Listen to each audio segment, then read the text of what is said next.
सध्या संपूर्ण महाराष्ट्रात पावसाने धुमाकूळ घातलाय। कोकणापासून ते पश्चिम महाराष्ट्रापर्यंत पावसाची संततधार सुरू आहे।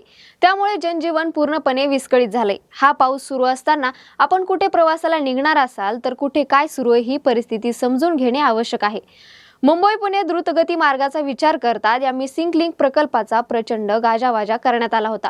त्या प्रकल्पाचे पितळ पहिल्याच पावसात उघड पडले। डोंगरावरील माती आणि पाण्याचा लोंढा थेट रस्त्यावर आल्याने या मार्गावरील वाहतूक सध्या पूर्णपणे बंद करण्यात आली आहे। हा थरारक कॅमेऱ्यात कैद झाला असून तो सोशल मीडियावर प्रचंड व्हायरल होतोय। केवळ हा मार्गच नाही तर मुंबई पुणे जुना महामार्ग, मुंबई गोवा महामार्ग, रायगड मधील पेण खोपोली मार्ग, माणगाव पुणे तामिणी घाटातील वाहतूकही ठप्प झाली आहे। रायगड पुणे मार्गावर वरंद येथे वाघजाई मंदिराजवळ दरड कोसळली आहे।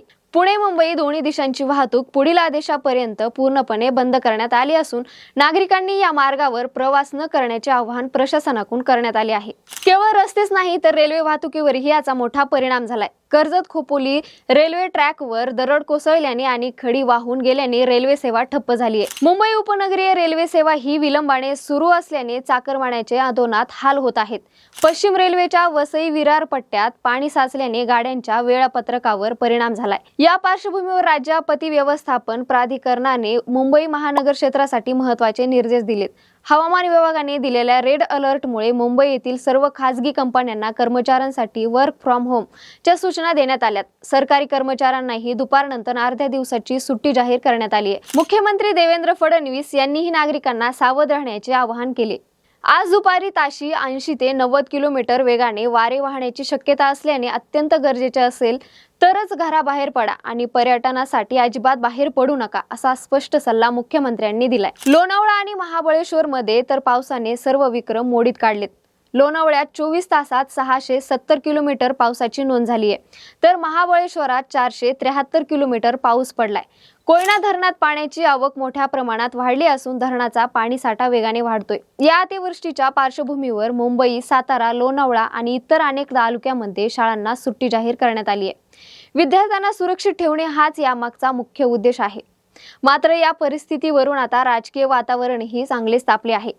विरोधी पक्षाकडून सत्ताधारी सरकारावर जोरदार टीका केली जात आहे। आमदार रोहित पवार यांनी सोशल मीडियावर पोस्ट करत मिसिंग लिंकच्या कामात भ्रष्टाचाराची लिंक झाल्यामुळे सुरक्षितता मिसिंग झाली आहे अशी टीका केली आहे। तर शिवसेना नेते संजय राऊत यांनी अत्यंत आक्रमक भूमिका घेत मुंबई आणि महाराष्ट्रावर दुर्योधनाचे राज्य असल्याचा आरोप केला आहे। मिसिंग लिंकची अवस्था आणि मुंबईतील रस्त्यांची दुर्दशा पाहून हा विकास नसून दलाली असल्याचे राऊत म्हणाले। महापालिकेच्या कारभारावरही त्यांनी प्रश्नचिन्ह उपस्थित केले असून ठेकेदारांच्या हितासाठी मुंबईकरांच्या जीवाशी खेळ सुरू असल्याचा आरोप राऊत यांनी केला आहे। या टीकेला उत्तर देताना उपमुख्यमंत्री आणि सत्ताधारी पक्षातील नेते तांत्रिक बाजू मांडत आहेत। देवेंद्र फडणवीस यांनी मिसिंग लिंकच्या रस्त्यावर जे खड्डे पडले त्यावर स्पष्टीकरण देताना म्हणले की कोणतेही मोठे काम पूर्ण झाल्यावर पहिल्याच पावसात रस्त्याची टिकाऊ क्षमता तपासली जाते आणि काही तांत्रिक बाबी समोर येतात ज्या दुरुस्त केल्या जातात। हे काम पूर्णपणे सुरक्षित असून निव्वळ टीका करणे चुकीचे आहे असेही ते म्हणाले। पण त्यानंतर लागलीच मिसिंग लिंकवरचा स्लॅब कोसळला। यावर बोलताना फडणवीस म्हणाले, कनेक्टिंग लिंकवर दरड कोसळल्यानंतर लगेच यंत्रणा सज्ज होती।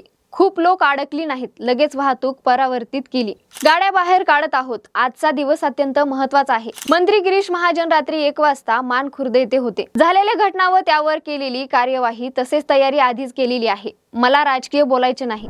त्याने झालेले मृत्यू परत आणता येत नाहीत। आजचा दिवस महत्त्वाचा आहे। आज अर्धवट निवेदन करण्याऐवजी सभागृहासमोर उद्या संपूर्ण निवेदन करेन अशी माहिती देवेंद्र फडणवीस यांनी दिली आहे। आपत्ती व्यवस्थापन मंत्री गिरीश महाजन यांनीही कठीण काळात राजकारण न करता सहकार्य करण्याचे आवाहन नागरिकांना आणि राजकीय पक्षांना केले आहे। ही नैसर्गिक आपत्ती असून प्रशासनाकडून परिस्थिती यंत्रणात आणायचे प्रयत्न सुरू आहेत। आपत्ती व्यवस्थापन मंत्री गिरीश महाजन यांनीही कठीण काळात राजकारण न करता सहकार्य करण्याचे आवाहन नागरिकांना आणि राजकीय पक्षांना केले आहे।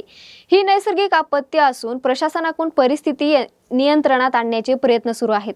आपण सर्वांनी एकत्र येऊन या संकटाचा सामना केला पाहिजे असे मत त्यांनी व्यक्त केले। सध्या पावसाचा जोर कायम असून हवामान विभागाने पुढील काही दिवस अतिवृष्टीचा इशारा दिला आहे। दरड कोसळण्याची शक्यता असलेल्या भागातील नागरिकांनी विशेष खबरदारी घ्यावी। डोंगर उतारावर किंवा डोंगराच्या पायथ्याशी राहणाऱ्या लोकांनी पाणी साचल्यास किंवा झाडे कल्ल्यासारखे वाटल्यास तत्काळ सुरक्षित स्थळी स्थलांतर करावे। प्रशासनाकडून मिळणाऱ्या सूचनांचे तंतोतंत पालन करा आणि अफवांवर विश्वास ठेवू नका। नद्यांच्या पाणी पातळीत वाढ होत असल्याने नदी पात्रात जाणे टाळा। पुलावरून पाणी वाहत असल्यास त्यावरून वाहने घालू नका। आपण सर्वांनी जबाबदारीने वागणे हीच काळाची गरज आहे।